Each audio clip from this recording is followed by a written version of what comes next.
Madame, mademoiselle, monsieur, les difficultés sont derrière nous. Nous avançons. 2018 aura été l'année de toutes les censures. Toutes les voix discordantes sont chassées des médias de propagande. Hormis quelques exceptions notables, des centaines d'intellectuels sont interdits d'antenne, à l'image d'un Éric Zemmour, boycotté par le service public, financé par nos impôts. Toutes les oppositions au camp prétendument progressiste vanté par Emmanuel Macron sont malmenées, maltraitées, et tout particulièrement TV Liberté, que l'on a cherché à faire taire. Cédant à des pressions, YouTube a fermé fin juin toutes les chaînes de notre télévision. Le coup porté se voulait mortel. Il a été rude. Dans cette épreuve, nous avons bénéficié de deux facteurs essentiels et déterminants. La cohésion des équipes de TVL et le prodigieux soutien de la communauté des téléspectateurs de TV Liberté. Une solidarité, une fraternité qui nous ont permis de déjouer la manœuvre. Grâce à un élan financier exemplaire, nous avons renforcé notre indépendance en protégeant dorénavant toutes nos émissions sur nos propres serveurs. Nous avons acquis une vraie autonomie, c'était devenu crucial. Et nous pouvons affirmer sans crainte que TV Liberté est à l'abri des mauvais coups et des coups bas. Nous possédons maintenant une parade automatique à la censure. Et c'est parce que nous sommes solides que nous avons repris notre marche en avant pour gagner la bataille de l'audience, mais surtout pour gagner le combat de l'influence. Nous pouvons à nouveau emprunter toutes les routes que constituent les plateformes vidéo, toutes sans exception. Le combat de l'influence, c'est comme un combat de boxe. On prend des coups, certes, mais on peut en donner en retour par la contestation, par la dissidence. Notre volonté n'est pas de battre l'adversaire au poing, mais par chaos, et nous nous en donnons les moyens, les voici. Première évolution importante, la refonte de notre site internet tvliberté.com. Il ne s'agit pas d'un simple peinturlurage, mais d'une transformation de taille pour une meilleure ergonomie, un meilleur confort de navigation pour les internautes, un ensemble plus moderne et plus esthétique. Là encore, nous avançons et nous franchissons même une étape dans la professionnalisation de la chaîne. Autre nouveauté de fond qui correspond aussi à un grand bond en avant, la création d'un fil d'actualité en continu sur tvliberté.com. En direct, vous allez pouvoir consulter l'actualité du moment, mais aussi les déclarations des personnalités politiques, les agendas culturels, les éphémérides, des images cachées par la presse partisane, des scoops. Ce fil d'actualité, destiné à accompagner nos téléspectateurs tout au long de la journée, intégrera pour une meilleure efficacité toutes les émissions radiophoniques produites par TVL. Une équipe de 2 journalistes s'installe d'ores et déjà pour mettre en place ce nouvel outil qui va vite devenir incontournable pour tous les défenseurs de l'esprit français. Vous le voyez bien, autour du journal télévisé quotidien de TVL, ce pôle information se renforce durablement. Et nous ne nous arrêtons pas là. Petit à petit, nous renforçons notre présence sur les réseaux sociaux. Après Facebook et Twitter, TVL va porter ses efforts sur Instagram et ne s'interdit pas d'ailleurs de faire ses premiers pas sur d'autres réseaux sociaux qui connaissent un fort développement. Les émissions phares de la chaîne vont connaître des modifications ou des nouveautés. C'est déjà le cas d'Immédiat avec autour de Jean-Yves Le Gallou une équipe renforcée et un nouveau présentateur. C'est aussi le cas de Bistro Liberté qui a gagné en dynamisme avec une nouvelle formule qui rencontre le succès. Tout au long de 2019, les surprises se succéderont. Les personnalités qui comptent seront sur TV Liberté. Enfin, et c'est un axe nouveau, après l'aide et le soutien à la réalisation de documentaires, TV Liberté va s'engager dans l'accompagnement des nouveaux talents. Ils apparaissent sur Internet, ils révolutionnent l'art de la communication et suscitent l'intérêt des plus jeunes. On les appelle les youtubeurs. Certains s'opposent avec courage au pouvoir en place, tous combattent le politiquement correct. Nous vous les ferons découvrir grâce à cette bourse aux nouveaux talents. TV Liberté avance, avec la volonté affichée de lutter pied à pied contre le recul de la liberté d'expression. Le terrorisme intellectuel s'abat sur notre pays, mais il n'est pas inéluctable. Les peuples reprennent le pouvoir en Italie, en Hongrie, en Autriche, en Pologne, déjouent les pronostics comme au Brésil. La France peut, elle aussi, se libérer des chaînes qu'on lui impose. TV Liberté veut vous aider à vous libérer des chaînes qui cherchent à vous emprisonner. Aider les Français à se libérer des chaînes qui cherchent à les emprisonner. Donnez-nous-en les moyens pour qu'en 2019, TV Liberté continue de défendre vos idées. Aidez-nous, maintenant.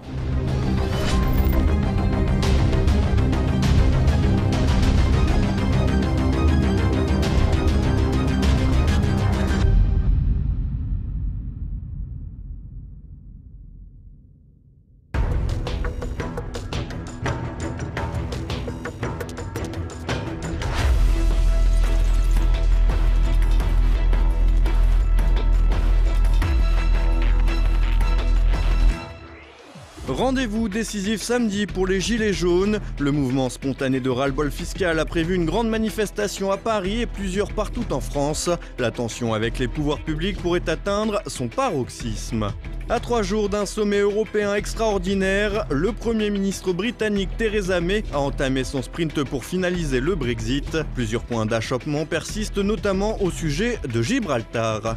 Alors que l'association Aide à l'Église en détresse vient de publier un rapport sur l'état de la liberté religieuse dans le monde, tout indique que celle-ci serait en recul, avec derrière ce terme une persécution principale, celle des chrétiens. Madame, Monsieur, bonsoir. Journée décisive pour les Gilets jaunes. Samedi, il devrait être des centaines de milliers à Paris et dans toute la France à manifester contre l'oppression fiscale soutenue par une large partie des Français et de la classe politique. Les manifestants devront cependant faire face à un exécutif prêt à tout pour ralentir le mouvement. Un samedi qui pèsera lourd dans l'avenir des Gilets jaunes. Ce mouvement spontané né sur les réseaux sociaux agite la France depuis une semaine. Les revendications et les causes de mécontentement sont nombreuses. Alors que tout semble être parti du coût de l'essence, c'est à présent l'ensemble des politiques fiscales, le pouvoir d'achat et plus généralement le déclassement d'une partie des classes moyennes qui semble animer les contestataires en jaune. D'abord jugé de provincial, le mouvement touche aussi la capitale avec en toile de fond la fameuse tendance au dégagisme, entendre le rejet du personnel politique et des médias mainstream jugés corrompus. Alors que la mobilisation a naturellement un peu ralenti en semaine, samedi sera décisif en matière numérique mais aussi en matière d'image. En effet, il faudra pour les Gilets jaunes mobiliser un maximum de personnes et éviter de se voir discréditer par l'exécutif. Ainsi, des rumeurs font état de la volonté de casseurs, notamment des sympathisants d'extrême gauche dits Black Bloc, de venir se joindre aux manifestants de samedi. En cas d'incident important, rien ne sera pardonné aux manifestants. En tout cas, le seuil de tolérance de la part du gouvernement sera bien moindre que lors des manifestations syndicales. Et pour la manifestation parisienne, les autorités, notamment préfectorales, sont déjà à la manœuvre. Ainsi, il a été demandé aux manifestants de se rendre au Champ de Mars plutôt que place de la Concorde ou sur les Champs-Élysées. Une consigne qui risque fort de ne pas être suivie à en croire les tendances sur les réseaux sociaux. Le plus gros danger pour les fonctionnaires de police résidera dans un éparpillement des manifestants partout dans la capitale. Côté politique, Emmanuel Macron n'a pas trouvé les mots ou pris les décisions pour endiguer le mouvement. Alors que 8 Français sur 10 soutiennent les Gilets jaunes pour le blocage de Paris, le président entend maintenir le cap tout en laissant entendre qu'il annoncera des mesures mardi avec notamment des débats sur tout le territoire. Pas de quoi calmer les mécontents. Au gouvernement, on tente de calmer le jeu sans trop y parvenir, à l'image du ministre des Comptes publics Gérald Darmanin, transfuge des Républicains, qui a mis en balance le niveau de vie des Français avec le montant de ses agapes au restaurant à Paris, affirmant devant ses collègues qu'il faut comprendre ce que c'est de vivre avec 950 € par mois quand les additions dans les restaurants parisiens tournent autour de 200 € à 120. Une déconnexion des réels qui ne devrait pas calmer les manifestants. Face aux Gilets jaunes, le gouvernement voit aussi l'ensemble du paysage politique français soutenir ou tout au moins voir d'un bon œil le mouvement. D'abord, c'est un très grand succès, même si le ministère de l'Intérieur cherche à minimiser cette manifestation. Je vous le dis, les Insoumis iront dans ces manifestations. Alors, Monsieur le Premier ministre, permettez que la démocratie sociale et la démocratie parlementaire se retrouvent. Permettez la manifestation. D'abord, ce que j'essaye de faire moi, c'est ce que je leur ai proposé, c'est de dire, dans ma région, moi je suis prêt à baisser les taxes sur l'essence. Moi, c'est pas apporter un soutien, c'est pas ça. C'est chercher à comprendre ce qui se passe, c'est chercher à comprendre cette France invisible, qui est invisible depuis 30 ans et qui soudain met un gilet fluorescent pour se rendre hyper visible, y compris dans la nuit. Donc il faut comprendre ce qui se passe. Je crois qu'on est vraiment à la veille d'un mouvement très profond et je ne comprends pas pourquoi le gouvernement n'entend pas. Plus étonnant que ce concert de louanges, le retour du soldat Hulot, le malheureux ex-ministre de l'écologie d'Emmanuel Macron. Ce dernier affirme que si on l'avait écouté, on n'en serait pas arrivé là. Ma volonté à moi, c'était effectivement de réconcilier l'écologie et le social. Et on n'y est pas parvenu. Et cette crise était évitable. Des réactions politiques pour tenter d'expliquer ou de tirer plus ou moins la couette vers soi, alors que côté syndicat, on hésite encore à emboîter le pas à un mouvement peut-être un peu trop populaire. Si Force ouvrière Transport a rapidement pris part au mouvement et que de nombreuses initiatives personnelles sont allées dans ce sens, les centrales parisiennes éprouvent plus de scrupules à s'inscrire dans une dynamique qui sort des sentiers battus du petit jeu syndical. En cas de ralliement massif, bien improbable certes des organisations syndicales, le mouvement pourrait tout bonnement bloquer le pays. Une chose chose est sûr, samedi, les Gilets jaunes jouent gros. En cas de mobilisation massive et sans trop de casse, le mouvement peut espérer s'inscrire dans la durée, mais devra alors envisager de maintenir la pression dès dimanche et la semaine prochaine. En revanche, le gouvernement devrait pour sa part compter sur le moindre faux pas pour discréditer les manifestants. Et dimanche, la Grande-Bretagne et les pays membres de l'Union européenne devraient officiellement valider les termes du contrat de divorce à Bruxelles, un accord qui tranche avec les velléités de Brexit dur. Élise Blaise. C'est un énième sommet crucial qui devrait se tenir dimanche à Bruxelles. Après des mois et des mois de discussions, un accord sur le Brexit pourrait être validé par la Grande-Bretagne et les pays membres. Jeudi, Theresa May s'est en tout cas félicitée du texte. This is the right deal for the UK. It delivers on the vote of the referendum. It brings back control of our borders, our money and our laws. And it does so while protecting jobs, protecting our security and protecting the integrity of the United Kingdom. Et malgré les effets d'annonce du Premier ministre, la sortie s'annonce relativement tiède. En effet, Londres devrait rester dans une union douanière avec les 27 jusqu'au 1er juillet 2020 au minimum. Mais nombre de commentateurs s'avancent déjà pour prévoir un prolongement. Durant cette période, la libre circulation sera également maintenue, à l'instar du droit des Européens résidant actuellement sur le territoire britannique d'y rester. Dans l'accord, on prévoit également que la Grande-Bretagne ne dispose plus de droit de regard sur les décisions européennes, même si la Cour de justice de l'UE, elle, veillera toujours au respect du droit communautaire. La Brexit Bill, la facture dont devra s'acquitter Londres, s'élèverait entre 40 et 45 milliards d'euros, une note qui pourrait encore grimper si la sortie patine et s'éternise davantage. 2 points d'achoppement ont catalysé les esprits ces derniers jours, la frontière irlandaise et Gibraltar. Concernant la frontière entre l'Irlande du Nord, partie du Royaume-Uni, et la République d'Irlande, des termes d'un backstop ont été trouvés. Il s'agit de l'assurance qu'une frontière dure ne sera pas rétablie. Pour le dossier Gibraltar, le socialiste Pedro Sánchez a étonnamment bombé le torse. L'Espagne a menacé de bloquer l'accord sur le Brexit si un droit de veto sur le sort du rocher lui était refusé. En effet, le gouvernement espagnol s'inquiète que la fiscalité très avantageuse de Gibraltar entre dans l'union douanière. Tout n'est donc pas si bien ficelé et les nombreux rebondissements du Brexit ces derniers mois poussent à rester prudent sur les prochains rendez-vous qui pourraient, comme toujours, être plus compliqués que prévu. La liberté religieuse en net recul dans le monde, un constat qui pourrait faire croire dans le recul de la liberté de pratiquer tout type de spiritualité, mais qui en réalité concerne essentiellement les chrétiens. Un chrétien sur 4 connaîtrait des restrictions pour pratiquer sa religion dans le monde. L'association internationale Aide à l'Église en détresse, l'AED, a rendu jeudi son 14e rapport sur la question. Parmi les chiffres marquants du document, on retiendra que 60% des habitants de la planète vivent dans un pays où la liberté religieuse n'est pas respectée. Un chiffre qui s'explique par l'importance démographique de nations comme la Chine, l'Inde, l'Indonésie ou encore le Bangladesh et le Pakistan. Également impressionnant, l'étude affirme que 38 pays sur 196 commettent des violations importantes à la liberté religieuse sur la période allant de juin 2016 à juin 2018. Parmi les populations victimes de vexations ou de persécutions, 500 millions de chrétiens, soit un chrétien sur 4. Marc Fromager, directeur de l'AED, commente et explique les raisons de ces persécutions. Alors, je rappelle que ce rapport sur la liberté religieuse étudie la situation de la liberté religieuse, quelle que soit la religion, en effet, dans 196 pays dans le monde. Pourquoi ? Parce que nous, on est au service de l'Église, donc évidemment, notre priorité, c'est le sort des chrétiens, mais la liberté religieuse, on ne peut pas la demander uniquement pour nous, c'est la raison pour laquelle on la demande pour tous. Et c'est la raison pour laquelle toutes les religions sont étudiées. Maintenant, force est de reconnaître que à la fin de cette étude sur 196 pays, effectivement, alors il y a des soucis pour les musulmans dans certains pays. Si on prend par exemple la Syrie ou l'Irak, les principales victimes de l'absence de liberté religieuse en termes de volume, ce sont des musulmans tués par d'autres musulmans, en général des chiites par des sunnites et vice-versa. Mais si on prend le monde entier, effectivement, les chrétiens sont les principales victimes numériquement de l'absence ou de la limitation de de la liberté religieuse.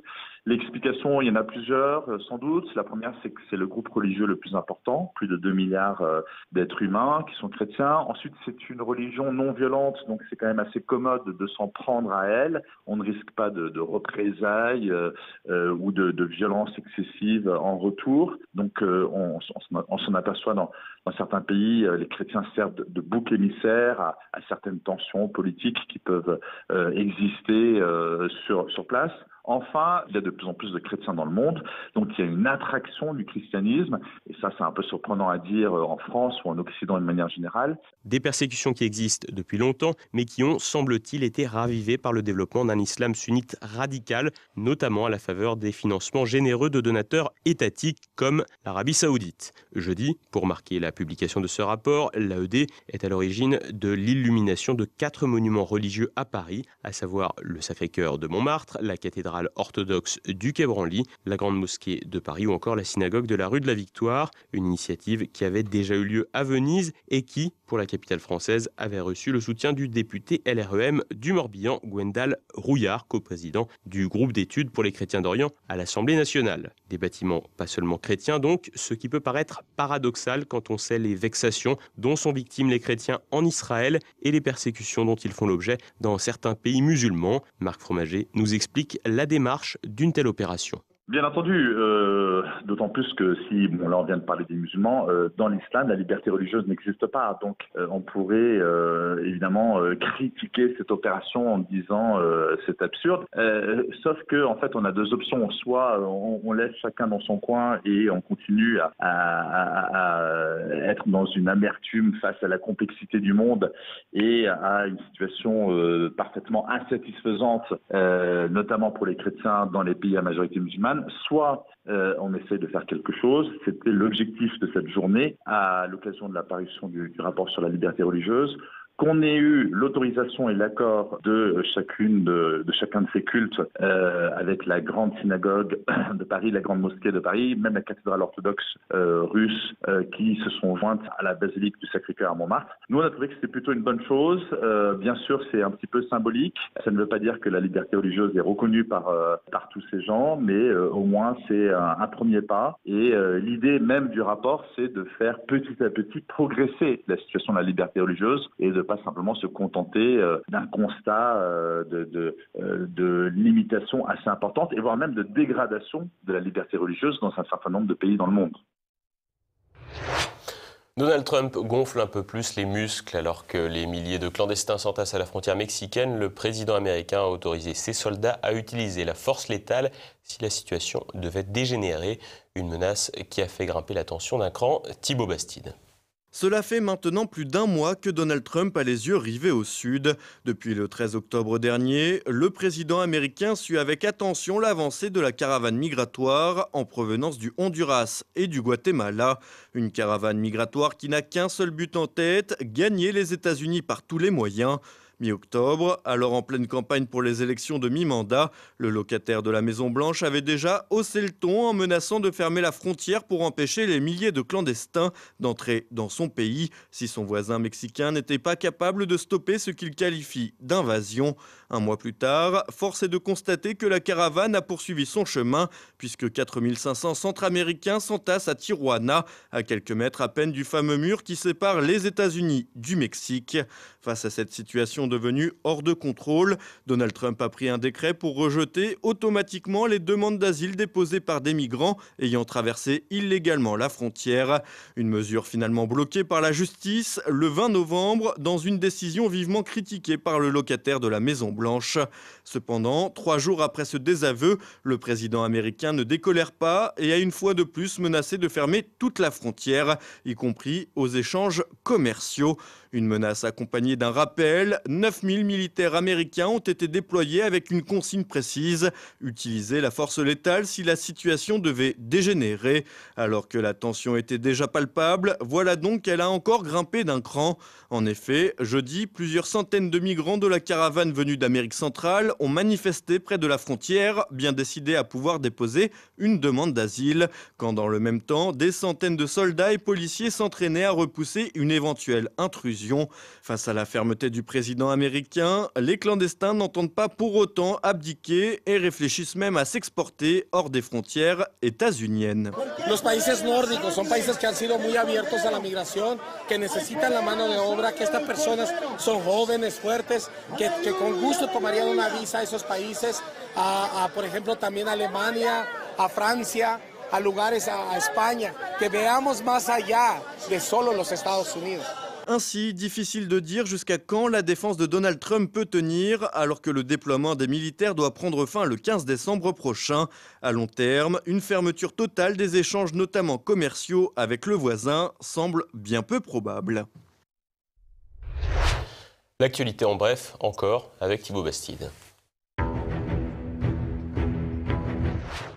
Le viol est une question de code culturel. Mercredi, un migrant venu du Bangladesh, accusé de viol par une lycéenne, a été acquitté par la cour d'assises de la Manche. En revanche, il a été condamné à 2 ans de prison avec sursis, assorti d'une mise à l'épreuve pour l'agression sexuelle d'une autre mineure. Selon le migrant, les 2 plaignantes étaient consentantes et son avocat a expliqué qu'il n'avait pas les codes culturels pour prendre conscience qu'il imposait une relation par crainte ou par surprise. Un argument retenu par la cour qui a estimé que l'accusé n'avait pas conscience d'imposer un rapport sexuel.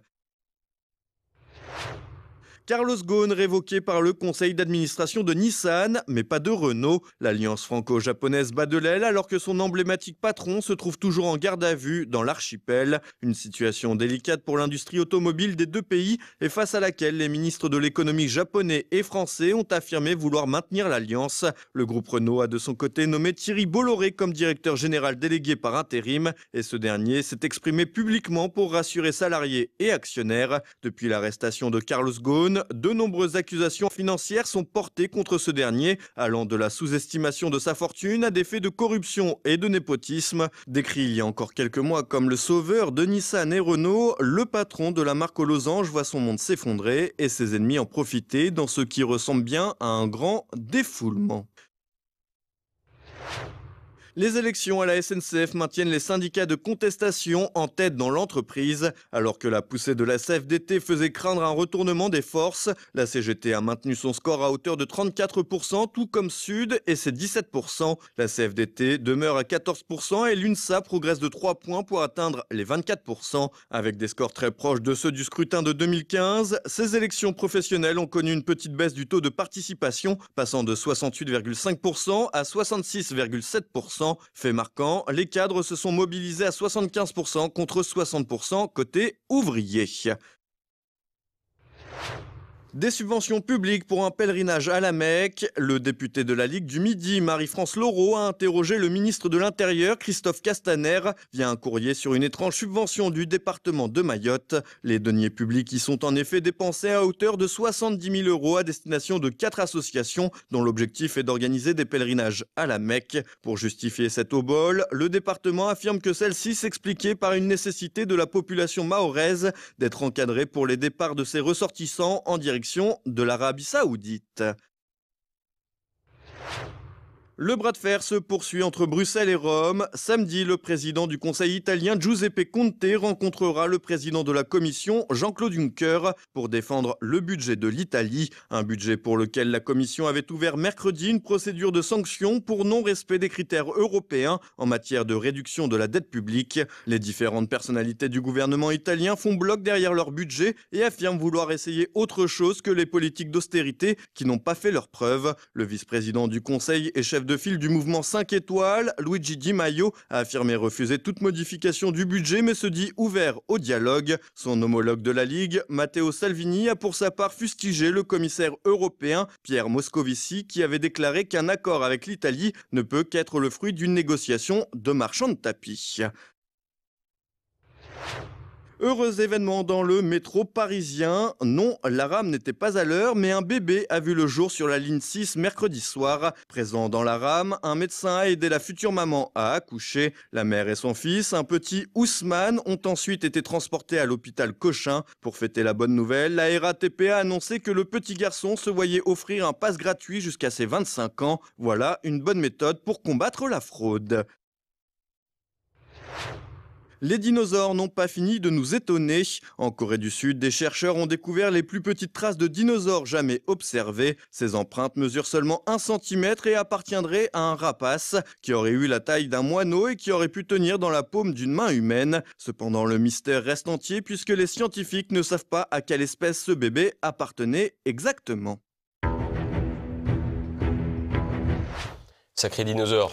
C'est bientôt la fin de cette édition. Comme chaque vendredi, vous pouvez vous procurer le quotidien présent de fin de semaine à la une. Gilets jaunes sur le pavé, la France. Et ce soir, retrouvez immédiat, Jean-Yves Le Gallou et Nicolas Faure évoquent l'inquiétude des journalistes face aux Gilets jaunes et le pacte de l'ONU pour les migrations. Également au programme Tête à Clash, Franck Tanguy et ses invités débattent des Gilets jaunes, des augmentations de salaire des collaborateurs de certains ministres et de la création d'une armée européenne.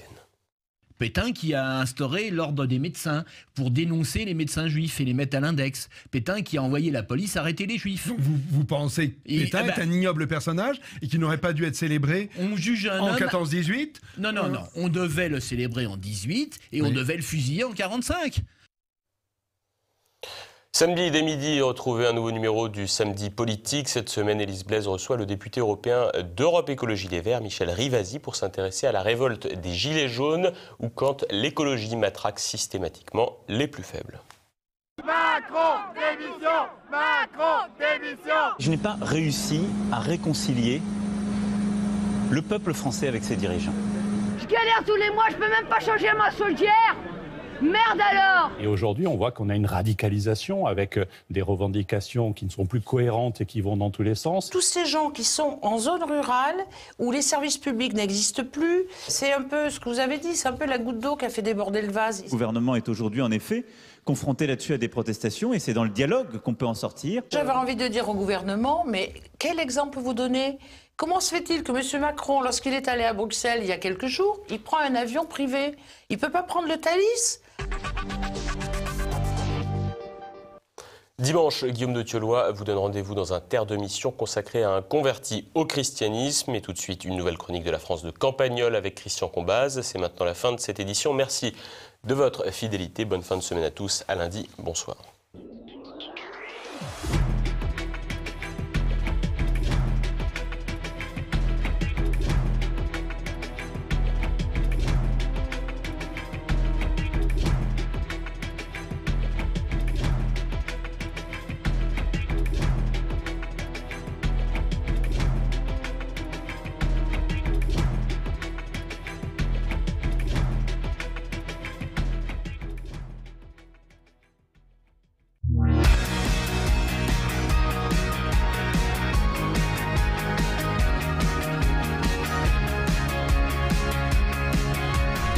L'autre jour, je jette un coup d'œil machinal avant de partir sur le cabas en plastique toilé que transportait Gustave, notre bouquiniste, qui gagne sa vie à moitié sur Internet et à moitié sur les marchés.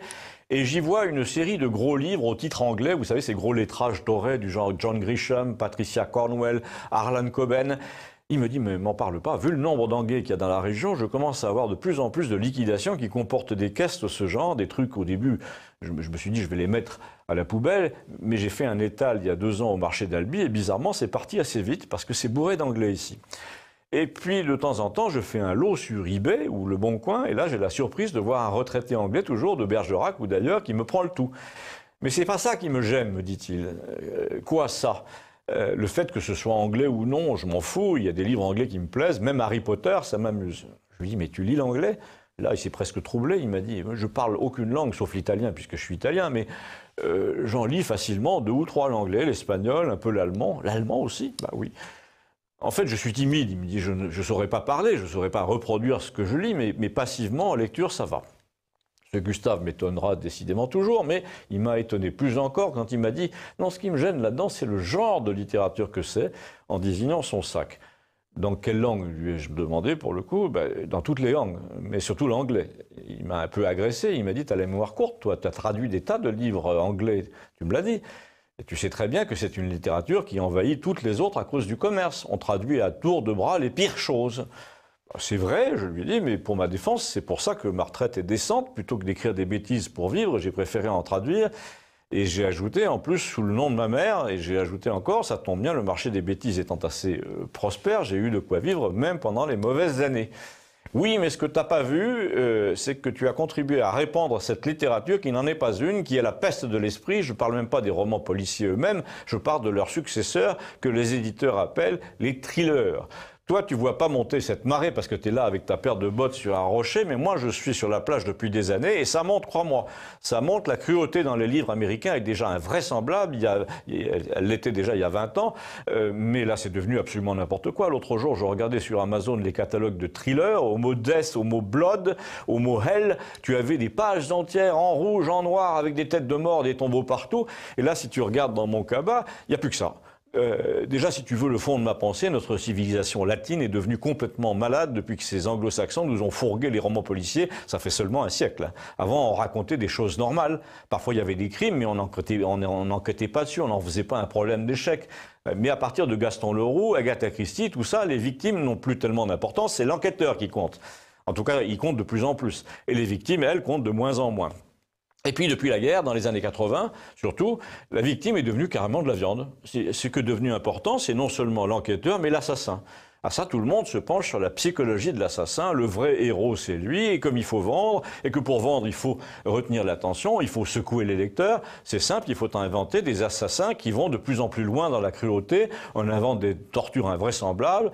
Je t'arrête, lui ai-je dit, moi, j'ai jamais traduit des choses pareilles. Non, mais c'est pire, parce que maintenant, tu n'as plus besoin de les traduire. Les auteurs français, espagnols, italiens, suédois, ils écrivent directement ce genre de merde dans leur propre langue, sous des couvertures qui ressemblent de plus en plus à ce qu'on publie à New York, genre lettres d'or en relief. D'ailleurs, quand tu regardes les groupes français de l'édition, ils ont tous un pied à Londres, et dans tous les magazines féminins, tu as une poule habillée en Hermès qui te parle du dernier Maxime Chatham ou du dernier Granger en te disant c'est tellement délicieux, c'est tellement inventif. Oui, c'est inventif dans le genre je torture une fille dans une cave pendant des semaines. Il faut vraiment aimer, crois-moi. Moi, je pense, me dit-il, qu'on devrait tout simplement taxer à 30% ces saloperies dans les livres et au cinéma. Il devrait y avoir une commission pour rendre le sang hors de prix quand on l'achète. En fait, tu as des comités en pagaille pour déterminer s'il y a discrimination ou non dans tes propos. Mais quand il s'agit de décrire les façons de saigner quelqu'un, tout le monde dit qu'il ne faut pas toucher à la liberté. Et je lui dis, moi je l'ai écrit il y a 30 ans dans un livre et j'ai été traité de fasciste. On m'a dit littéralement, puisque tu veux taxer la production de livres où l'on invente des tortures, tu es un ennemi de la liberté. Et là, Gustave a conclu, on peut très bien être un ennemi de la liberté et un ami de l'humanité en même temps. Parce que la liberté absolue, c'est l'enfer absolu. C'est moi qui te le dis. Eh bien, une fois de plus, nous étions d'accord. Si vous aussi, abonnez-vous, merci.